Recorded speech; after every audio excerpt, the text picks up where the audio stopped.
Yeah, we're including all of this into the episode, right? This is all really great content. I can't move around the microphone. This is great. We are just a shit show. Ladies and gentlemen, boys and girls, welcome to the shit show, also commonly referred to as the Sean and Sax show. My lovely wife has gotten dressed up for the occasion. I have not, as usual. At least you come straight from the gym. Or maybe... Well, I've been here working. And yeah. Anyways, whatever. Guys, welcome to the show. We had a ton of feedback from last week, which was really, really, really cool. Bryce, what episode are we on? 27? So 26, episode 26, the one we did last week was really a ton of great feedback. A lot of people said that was our best episode yet, which we're super humbled by because we both were really excited about it and had a great conversation. And yeah, it was just cool. Like, we really do appreciate your guys' feedback. Like, I don't want to patronize you, but keep sending it. You guys should keep sending it because we really like it. We do. But we do like it because it, like, we know, like, knowing what resonates and what doesn't. Like, that helps us a lot in the show, is knowing, hey, you know, if Bryce is over here, if Bryce is telling a joke and no one laughs at it, that's a really good sign that that's not a joke you probably want to tell anymore. So getting feedback from you guys has been phenomenal. Thank you so much. We're glad that episode landed because it was really fun for us. It was my favorite episode. And mine too. Actually, I really liked talking about butt plugs in the prior episode, or whatever number that one was, and 25. knowing that somehow that my mom was going to listen to it, which she did. Damn it, Joan! I'm just gonna make a shirt that says that. She did text Saxony though the other day that she still has quote unquote not Googled that item. That item. She sent her a text said, I'm like, are you taunting just so me, you Joan? know, I still have not Googled that quote unquote item, which is she's referring to the butt plug. Anyways, if you don't know what I'm talking about, go back and listen to that Q&A episode, the sex episode. It was really good. Anyways, guys, we wanted to talk about something that has been, interestingly enough, very important, very poignant in both of our lives. Saxony and I both have, Saxony has 2 kids, I have 3 kids. We have 5 kids together. I'm really good at math. Bunston. The math is great there, right? We have 5 total. She has 2 boys. I have a daughter and 2 sons. And both of our oldest are 18. No. Huh? No. One is 19. Well, he just turned 19. Yes. But they've been 18. He was 18 for the last year. Now he's 19. We had 2 children that were both 18 at the same time. We have 2 adult children. Relatively close. We both have 2 adults. Babe, seriously. I don't know why that's so funny. We're going to do that today? Are we going down that path? We need an intervention. Anyways, so what's really interesting is this. We have 2 adult children. One's 18, one's 19. The 19-year-old was 18 until he turned 19. Okay. So we start this thing over. We're going to, this is a slippery slope today. We're going down the fucking rabbit hole. Okay, pull it together. Composure. Okay, ready? Okay, go. So, hi, this is Sean Saxony's Sean and Sax Show. We have 2 adult children. And what's really interesting, babe, stop. I got this. Is both of our children, both of our oldest adult children have decided that they want to fly the coop essentially at the same time. Now, Tyne, Saxony's son, he was spending time with his dad and then with us, kind of going back and forth. And as soon as he graduated from high school, he just disappeared. Mm-hmm. He was staying with his dad, staying with friends, doing his deal. Literally has not been got a girlfriend. Back to the house, has a girlfriend, and we haven't seen him in months at the house. So we've seen him, but hasn't been to the house, stayed at the house, whatever. Came up to the ranch. And he's come to the lake with us. He's come to the lake a couple of times, but he when he graduated, he just all but disappeared. Yeah. And not in a bad way, like he's out on some bender, like fucking shooting heroin or whatever, that we know of. But really just like the second he graduated, he was gone. Yeah. Like he decided to take off and to go like clip his wings and do his thing. He was prepared, bags packed, yeah, wings ready to fly. I got my degree, bang, I am out, peace out, see you mom and dad. I'm going to go ravage the world and experience the world. Now, with all due respect, he is He has a full ride scholarship to the University of Utah, which is a big fucking deal. Yeah. He is a ridiculously smart kid. It's not like high school ended and he decided to go start selling pot and being an idiot. But he's headed back to school in the fall. I think he might have already started. Starting pretty close here. And he's really fucking smart. Listen, we live in Utah, and he's a white kid in Utah. Yeah. White kids in Utah don't get full ride scholarships to academic any scholarships school in Utah, and he got a full ride academic scholarship. Yeah. So just to paint the picture, he's a really fucking smart kid. Yeah. Now, my daughter graduated last year as well. Now, she's a little bit younger. She's still 18. She's not 19. And she and I have had a really interesting experience of her becoming an adult, because I am very driven. What are we doing? What is our plan? What are we building? Where are we going? What's the next chapter? What's the next step? I'm also very much, hey, let's kick it for a few minutes and enjoy the time. And I love the downtime. I love the vacation. I love the whatever. But my daughter doesn't have a plan. Mm-hmm. Well, let me rephrase that. My daughter has many plans, but no plan. She has countless ideas and grandiose things, and I'm going to go to Alaska, and I'm going to live in the back of this restaurant, and I'm going to work in the restaurant, and then I'm going to do this, and I'm going to go here, and I'm going to go there, and what about this, and what about that? And every other day for 2 months, it was another thing. Yeah. It was like, I'm going to go here, and so-and-so called me, and I can go move to California, and they have a houseboat on a literal lake, and then I can go train horses, and all of these crazy things. And as her dad, I became very, very aware that my daughter had no fucking direction and had no idea what she wanted to go do and no clue. And to be completely candid and owning it, it became not contentious, but it definitely became contentious. Yeah, I was like, it was contentious. Where I would sit down and say, babe, what's the plan? And instantly, my daughter and I are very, very, very similar, right? We're energetically, we've had energy workers that are like, yo, you guys are like the same, and really interesting things that have come out of like shamans and things between my daughter and I, and we're very, very, very connected. We're extremely close. We're very, very similar energetically and emotionally.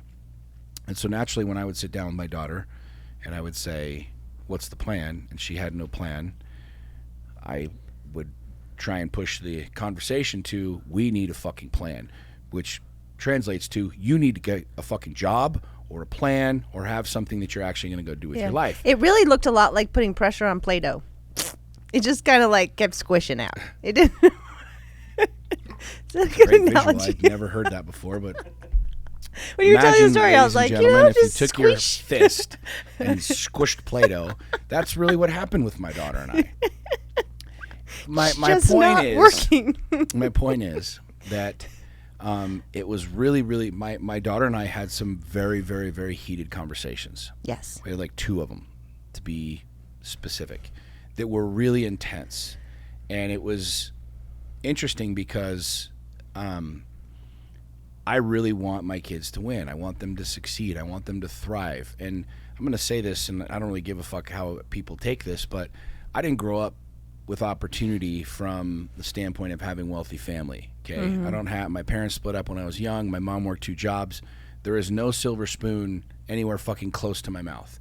Every goddamn thing that I've got, I built. I worked my ass off for it. Dad didn't give me $100,000 loan to start anything, right? It's just not how it was. And I also have some friends who are trust fund babies whose fathers are billionaires, who they got Range Rovers when they were in school, and when they all got married, they got multi-million-dollar homes as their wedding present. So I grew up in a situation where it was like, if you want to eat, you got to go hunt. Yeah. And I've seen other people that have had the lap of luxury and opportunity, and I don't knock that in any way, but I obviously am in a situation where if my daughter wanted to go do something, build something, grow something, she has a father who could afford her that opportunity. And I say that very candidly, very straightforward. There isn't a parent listening right now that doesn't want their kid to have a better opportunity, a better leg up than them, right? We talk all hard and tough like, my kids are whatever, but make no mistake, if your kid came to you and said, Dad, I want to start this business, here's my business plan, I have this idea,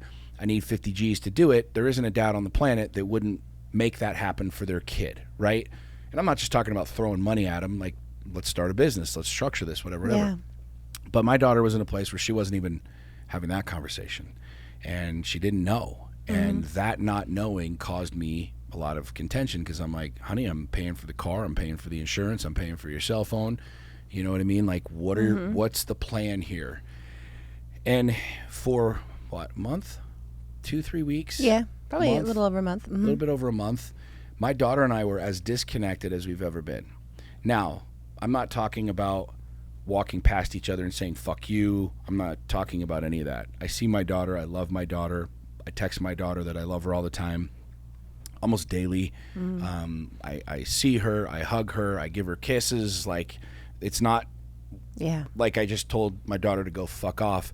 But there was a really, really, really intense energy there where I hadn't experienced that yet in life, because I've always been the dad where we've had connection, we've had communication. My kids are really open with me, and I'm really open with my kids, and I feel like I've built a really good, solid platform for them to know that they can come talk to me. And really, most 15-year-olds don't want to talk to their parents about anything anyways, me or somebody else, it doesn't really matter. But it really bothered me, and it still in ways bothers me, but I've learned some major lessons, and this is what we wanted to talk about today, because many of you have kids. Many of you have adult kids, which we have determined now is 18 or over, and it's a struggle. Yeah. It's not easy, right? And I know I'm saying something that you guys already know, but there's some major takeaways that I've had and that Saxony's had and that we've talked about in both of us, like really struggling to want to be mom and dad, to want to be parents, to want to hold that space, to have these kids literally like jumping out of the nest, and having you and I have our experiences of our past, knowing that we didn't make very good decisions when we left home. We didn't do great things in our late teens, early 20s. Like, we were complete fucking dipshits and did pretty much terrible things that we shouldn't say terrible. We just didn't think well, and we made bad decisions. and being a parent and looking at your kid, like, you want to steer them away from that. You want them to have a different experience. You desperately want them to be able to have some clarity and some focus and some vision of what they want. But as you and I have talked over the last couple of weeks and been working through this, realized that when I was 18, I didn't really know what the hell I wanted to do either. And when you were 18, you didn't really know what was going on. But we in your sure as world shit thought we either, did. right? And the difference, and something that you and I always talk about in our relationship, our intimate relationship, our marriage, is holding space. And I have never had to hold space for a kid before, because my kids are all juveniles, and it's like, you know, you want to eat dinner, then this is how shit's going to go down. You know what I mean? And not in that extreme, but you know, you kids aren't faced with those types of situations and those types of real intense, life-changing, life-altering realities. And as a youth, you're able to have more control, more say, if you will, over where they are, when they're there, what's going on, the direction that they're going. You want to go to this camp? Great. We're going to send you to the camp. You can go to the thing. You can do the deal. And now having these kids that are like, peace out, I'm gone, it's caused a lot of stress, a lot of frustration, a lot of worry. But I have found myself initially really, really, really upset, really frustrated with my daughter at first, and then I got really upset with myself. Like, we've talked about this many times. I'm like, dude, did I fucking fail my kid? Like, this is my oldest child. Like, I thought I was paving this path where she had vision and she had drive and she had motivation and she wanted to go conquer the world and wanted to go train these horses and do these things and experience all this other stuff. And here she is literally like wandering around, not having any fucking clue. And I'm looking at it saying, did I fail as a dad? Like, what the fuck did I do wrong? I called my ex-wife. I'm like, did I do something wrong here? Like, what is going on? What is happening right now? And it's been a really interesting couple of weeks. And I share this with you simply because I've now seen this with with our younger kids, with Relic, with Pierce, and with Will, in really giving kids space. Yeah. You know, this is a difficult conversation, difficult topic, I think, not only for me, but for a lot of parents who didn't necessarily grow up with a whole lot, or had divorced parents like me who really don't want their kids to go down that path and want them to have like, you know, that support system and the whole thing. And I'm realizing more and more and more that my kids are going to figure shit out. Right? Like, I want to keep them on the rails as much as humanly possible, but if they go off the rails a little bit, you know, my job is to ensure that they're safe, but I really have to allow my daughter to experience this time of confusion, of wonder, of whatever it is that she's going through. And that's been hard as fuck, man. Sure. That has been hard as fuck to watch my daughter go through this, and then as the dad to truly hold space and truly love her for where she is, what she's experiencing, what she's going through.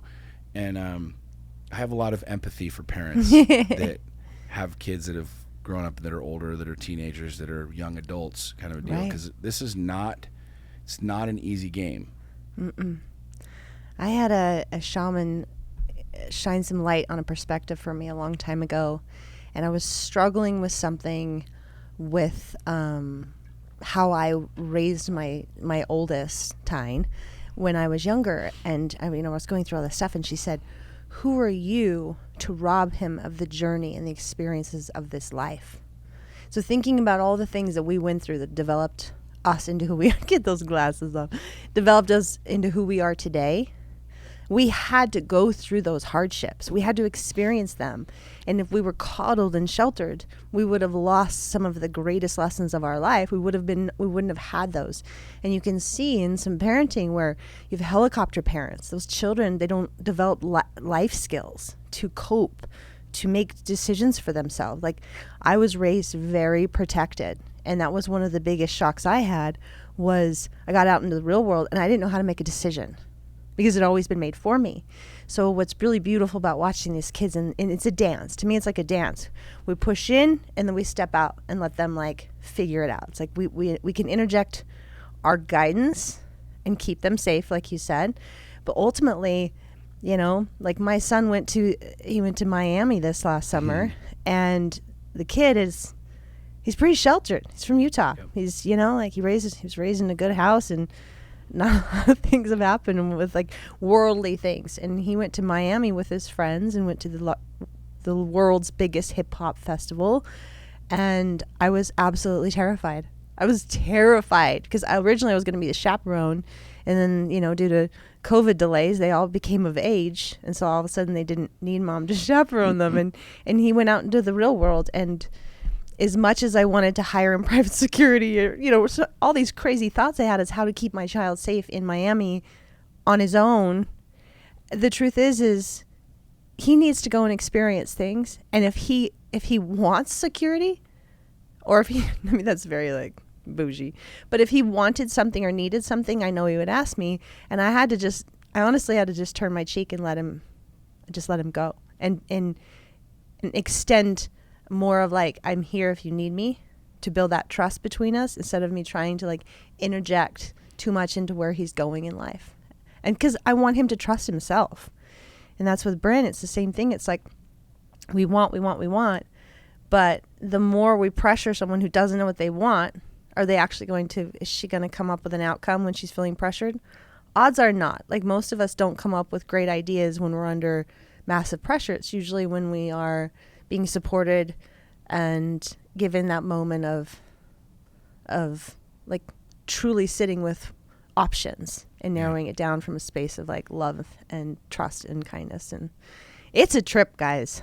This has been a wild summer for us. It's been an interesting summer, and we were talking this morning about how it relates, like, you know, holding space is obviously a huge thing in a relationship, an intimate relationship, right? Like when your partner's going through some shit, you know, you freaking the fuck out, or you flying off the handle, or you know, sinking the ship, or whatever, just because they're going through some stuff is terrible. It's a codependent relationship. It's just the exact opposite. Like, holding space is an extraordinarily powerful reality.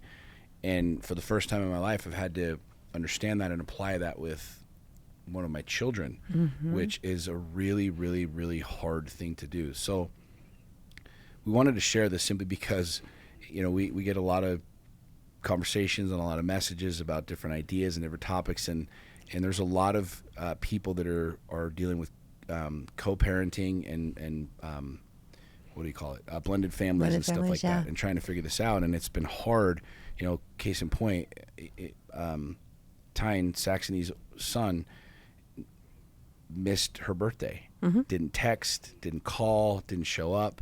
Just completely just blew it off, right? Yeah. Now, whether he blew it off or whether he was a 19-year-old like I was and just didn't pay attention to any of those things Mm-hmm. is irrelevant. But as, stepdad, whatever you want to call Sure. me, your husband, like I was pissed. Yeah. I'm like, look, motherfucker, like call your mom, talk to your mom, text your mom, like what the hell is going on? But I had that same real like space where I was like, I got to give this kid space. Yeah. He's got to make his own fucking decisions. And looking at my daughter, it's like she's got to make her own decisions now. And even when you're younger, like you still have to make your own decisions. Mm-hmm. The helicopter parents you're talking about, like over protecting your kids, just coddling and bubble wrapping them. I'm the kind of dad who, like, you want to touch a stove, then fucking touch a stove. You're only gonna do it one time because it's gonna burn you, and you're never gonna do it again, right? Like, I want the kids to have that experience. But when you start talking about bigger things, bigger life, 18 years old, 19 years old, making big, huge decisions, there's something inside of me the last couple of months where I'm just like, part of me wants to rage and be like, pull your shit together, get your shit together, get a fucking plan, go be a productive member of society. But then part of me is like, no, just leave her alone, let her do her own thing. But then there's that middle ground of, well, I want to ensure my daughter's safe. I want to ensure my daughter's okay, and I have found that holding space for you is a shit ton easier than holding space for my kids. I've been practicing it a long time. Holding space for you is significantly easier. Oh yeah. Than holding space in for our me. In our marriage. Yeah. You know what I'm talking about. Yeah. But guys, I encourage you to not only, look, trying to tell a parent how to parent their kid is it's not my rodeo. I encourage you to communicate with your kids. Yeah. I want to encourage people to do whatever works, and what we've found that works in our relationship and our family and stuff. And I have made it a very, very, very important part of my life to ensure that I communicate openly and freely with my daughter. And I share this because I think one of the reasons that I have comfort in knowing that giving her space will allow her to make these decisions, but also continue the trust that we have, is because I have laid that groundwork of communication. Mm-hmm. And right now, where she's trying to figure this shit out, like, I'm that heavier type of connection where she's like, I don't want that right now. I don't want that, Dad. Mm-hmm. I need to figure some of these things out on my own. And so I share that because those of you with younger kids, there's a lot of conversation around raising kids about sheltering them and not talking to them about certain things. And you hear from a lot of parents like, I don't talk to my kids about these things or these things or these things. And you and I are, I think, the exact opposite. Everything's fair game. Yeah. Everything's on the table. There's no secrets. There's no age anything, appropriate. Yeah. We're not talking to younger children about butt plugs and shit like that, right. or the older kids yet. So either way, but the point is that being radically transparent with your children and creating that relationship, I think, is what will help in the times when you're having to step back and allow them to make their own decisions and watch them make their own decisions, and or watch them struggle. Right. And or watch them struggle. Because I know deep down that my daughter knows that she can talk to me. Yeah. And I know deep down that I've built a relationship with her that we can communicate, and she can ask me and talk to me and share with me. And being that dad where I'm like, okay, what's our plan? Like, it's hard as shit. But giving her that space has been incredibly, incredibly, incredibly important, I think, for her growth and truly for our relationship. And what I was going to add is you have to have grace for yourself and for your children. You've never been at this place in your life before. This is a new day, especially with our older kids. Like, they're in transition, really. Yeah. They're transitioning from being children to adults.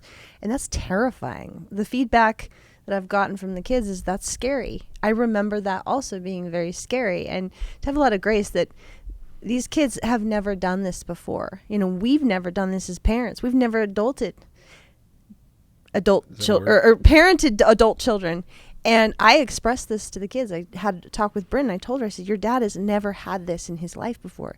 You're his oldest. And so therefore, like, give grace to your father as much as he's going to learn to give grace to you. And you guys will survive this. I promise you. It's uncomfortable. And I think so many of us, and this is in all relationships, we have this expectation that the other person knows what the fuck's going on. Mm-hmm. Like, I just figure, you know everything that's going on. And you can read my mind, and we have the exact same plans, and we're going to behave the same way. Yeah, that's not real.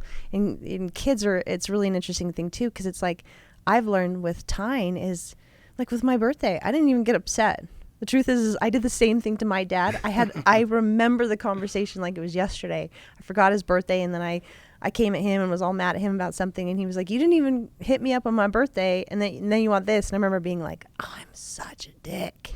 So, to me, it's like, I was there, now I'm here. I have an awareness that the teenagers in general, they're very, I think we put a lot of pressure because they appear to be adults.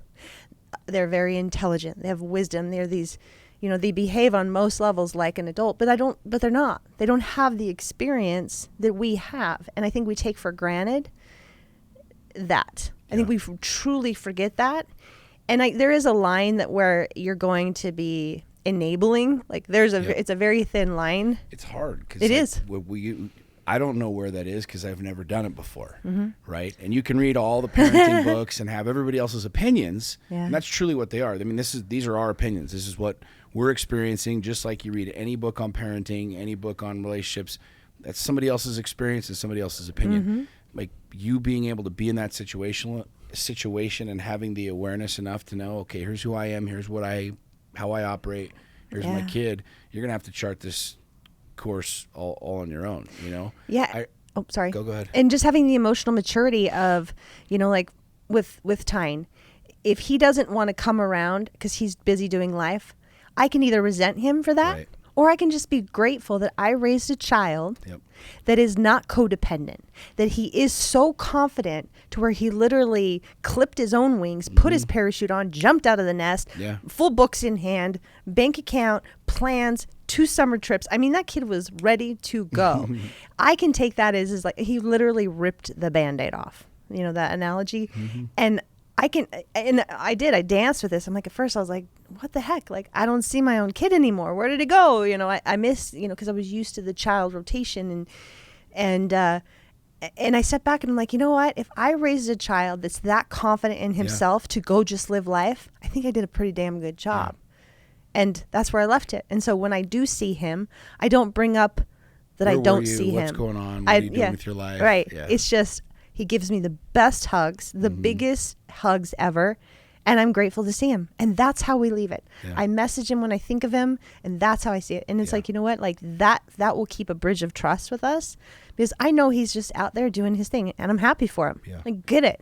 Yeah. No, I have seen that. And doing that with Bryn has been... It's hard. Yeah. It's hard, but it's getting...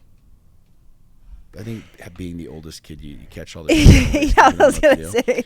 But I wanted to share one story really quick before we finish. And this is something that, as you were just sharing, that I thought about. When I was on my mission, we had a family that we were talking to. And you guys know what I'm talking about. I served a Mormon mission. And anyways, we can talk about that later. But I remember the mission president. He's kind of like the CEO of the mission, right? And he runs all the missionaries and the whole thing. We had this family where...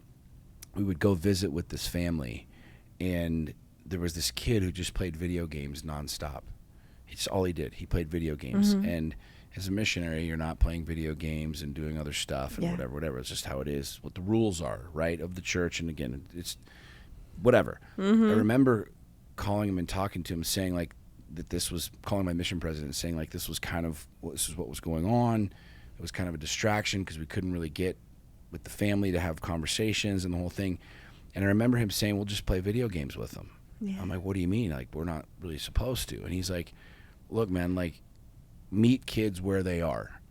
And he said something to me that has stuck with me for forever. And I've been thinking about the last few months.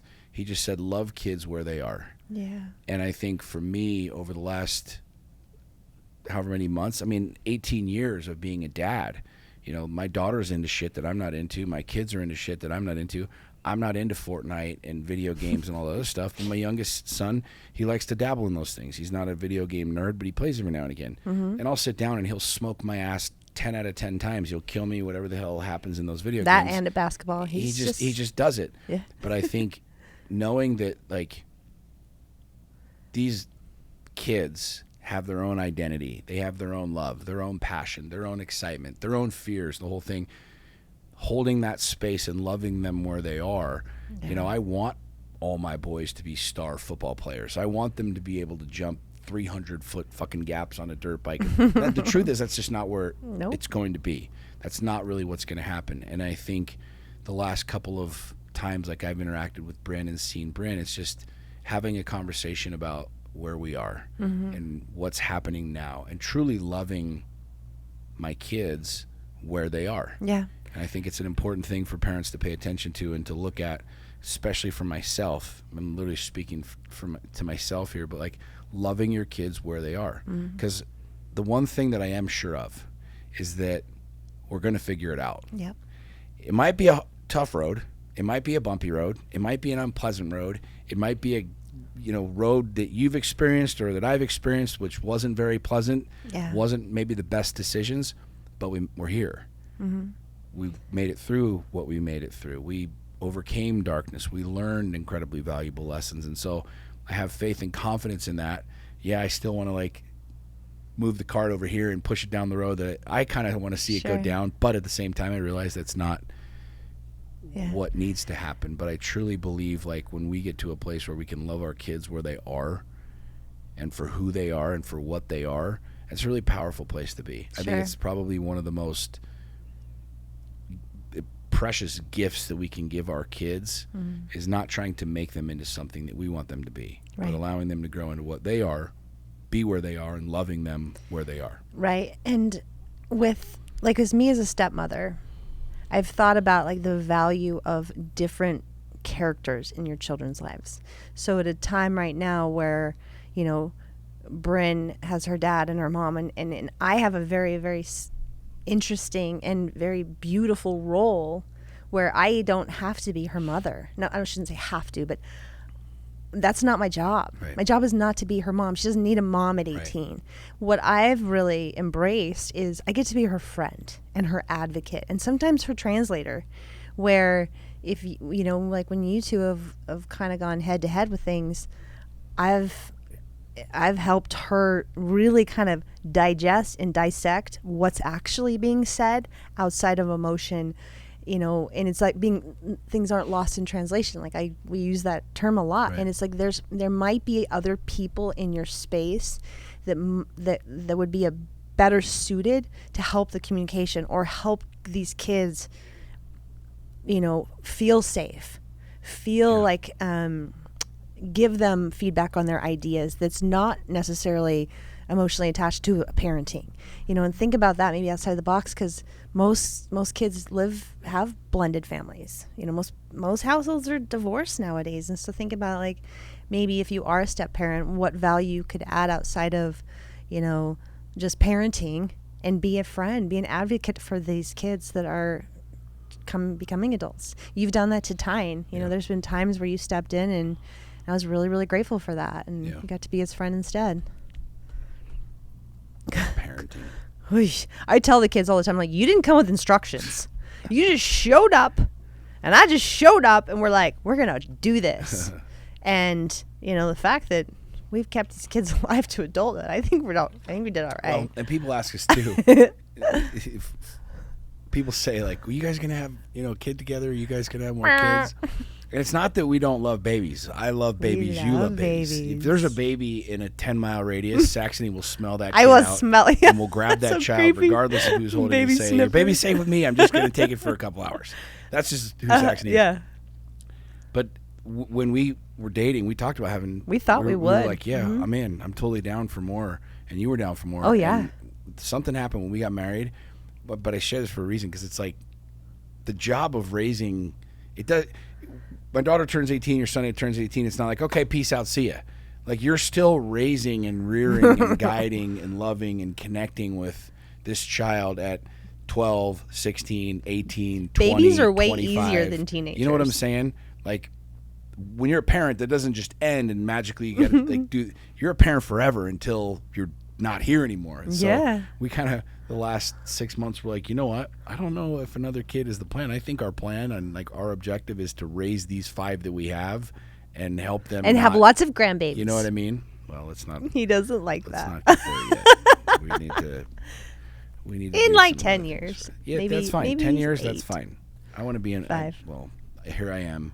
I want to be in my 50s. You know what I mean? But like, look, what's gonna happen is gonna happen. There's no foreseeable grandkids on the horizon, but yeah, we're not planning on any babies, but God does. But God wants the role of parenting, the role of parent is extraordinarily divine. Indeed. It is an incredible, incredible, incredible role. It is incredibly fucking difficult. It's terrifying. I will tell you all day long, I am terrified many times of being a dad. I question myself all the fucking time. Mm-hmm. Am I doing right? Am I doing okay? Am I a good dad? Am I a good dad? Am I doing this right? I question myself all the time. I have a lot of confidence. I question myself a lot. It's because you love big. I do love big, and I have high expectations, but I also know too what it's like to not have a dad around and to not have, you know, the typical family, if you will, intact. But I also realize too, like, there is no instruction manual. Mm-mm. There is no rules to this. Like, who's right, who's wrong, which is good, which is bad. That's what's great about having good communication is you get feedback from your kids, and then you can start to, you as a family, you can develop instructions / boundaries. But yeah, I mean, you're winging it, baby. And I think you're doing a great job. I'm doing a fucking great job. My kids, I didn't drop any of them. They're all still alive. You know what I mean? I think we're doing pretty good. There's only so much I can fucking do. You know what I mean? Anyways, guys, mad props to all the parents out there, all the moms, all the dads, all the single moms, all the single dads, all the step parents, the step parents, all the people co-parenting. Mad props to you. Give your kids space, man. Like, this is coming from a guy who has a lot of drive and a lot of focus, and I'm probably teach a hard them to dad. Trust themselves. Yeah, I'm probably a really hard dad in a lot of ways, where I want my kids to know what's possible. I want them to succeed, and I'd be willing to bet that I'm probably a hard dad in a lot of ways, you know, but I love the shit out of them, and I'm that way because I love them. But just know that kids are going to go where they're going to go. Yeah. And so long as you're the parent I believe that they can come to, that they can talk to, that they trust, and that they truly believe has their back, I know my daughter's going to end up where she needs to end up, and she knows that I have her back wherever she wants to go and whatever she wants to do. Yeah, if you Unless teach she wants to, like, just join teach the them to circus. trust You can't themselves. join the fucking circus, Yeah. man. I mean, or she might. The selling circus is drugs. cool. She would go to the circus. They got horses. It's She true. could train all the animals in the That's circus. true. Fine. Bryn, you can go to the circus. Bryn, I think you might want to consider going to the circus if that's Babe, still a thing. Can we? No, please. Oh wait, Let's do I'll something. just keep that behind Let's the scenes. do something different. Like, can we? $50 says she's gonna text Bryn and go, "Hey, have you considered the Bryn! circus? We came up with a great fucking idea on the podcast today. You should go be in the circus." See, but if I tell the her very that, first thing she's gonna do Maybe is if jump I- online and say, "How do I go join the circus?" maybe if I tell her it came from you, though, she'd be like, "No, I don't want to do it." Maybe How about we just not talk about the circus? My daughter's gonna figure it all out. They All are. right, They guys, all be are. good parents. Give kids space. Love the shit out of them. Communicate. Let them see you laugh. Let them see you cry. Let them see you struggle. Let them And see model that everything. stuff. Yeah, If you 100%. model that for them as well. 100%. All right, guys. We love you. God Thanks. bless ya. God bless. See you later. Bye. Bye.